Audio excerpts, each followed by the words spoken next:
Most of us walk around with a very specific, persistent illusion. We feel like a tiny pilot sitting right behind our eyes, passively watching the outside world happen to us. In the five-state framework, this starting baseline is called foundation. It's a state where identity is trapped inside experience, unable to observe itself. For decades, science has struggled to explain how that pilot gets there. Philosopher David Chalmers split this puzzle into two parts. Mapping exactly how the brain sorts data, accesses memories, and processes information, that's what he calls the easy problem. The hard problem is explaining why any of that processing actually feels like something from the inside. A structural limit exists in how we try to solve this. Third-person scientific methods are designed to measure physical objects, but they hit a wall when the subject matter is first-person by definition. The observer cannot easily examine the experience they are currently held within. To understand consciousness, we have to look past the baseline. Instead, we need to examine what happens to the brain when the architecture of the self physically fractures. These fractures reveal that the you inside your head is a constructed loop. Modern neuroscience is beginning to map the walls of that loop, revealing the mechanisms that keep us inside it. For a long time, researchers thought of the default mode network as the brain's idling engine, the regions that light up when you are daydreaming or resting. Recent data points to a more active role. This network provides the physical architecture for the self. This topological map of the default mode network illustrates a finding published in scientific reports.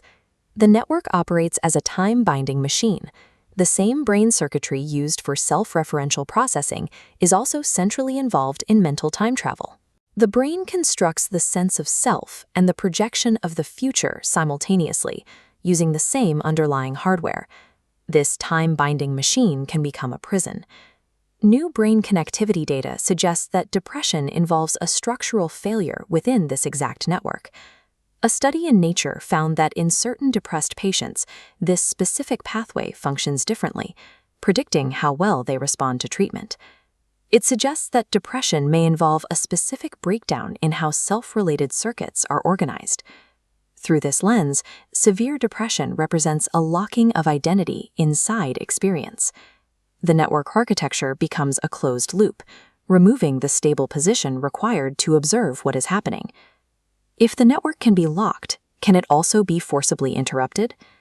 Researchers testing the effects of LSD have mapped the resulting state, known as ego dissolution. Subjectively, ego dissolution is the collapse of the boundary separating the internal self from the external world. The sense of being a distinct entity living inside a body temporarily vanishes. Looking at this brain connectivity model, you can see the neurological mechanism behind that collapse. Psychedelics trigger a state of high global brain integration. Neural networks that are normally distinct become unusually synchronized, communicating across the entire brain at once. While this dismantles the foundation structure, it is a temporary, chaotic interruption. It removes the sense of self, but it does not necessarily provide the stable awareness required to hold that openness, which is why the experience can be as destabilizing as it is revelatory. These states suggest that the ordinary sense of self is a metabolically expensive pattern the brain actively maintains. Identity appears to be something the brain does rather than something the brain is. While psychedelics offer a temporary interruption, advanced meditation points toward a structural shift in how experience is held. Researchers call this specific practice state de-reification. In de-reification, objects of experience lose their sense of fixed inherent reality.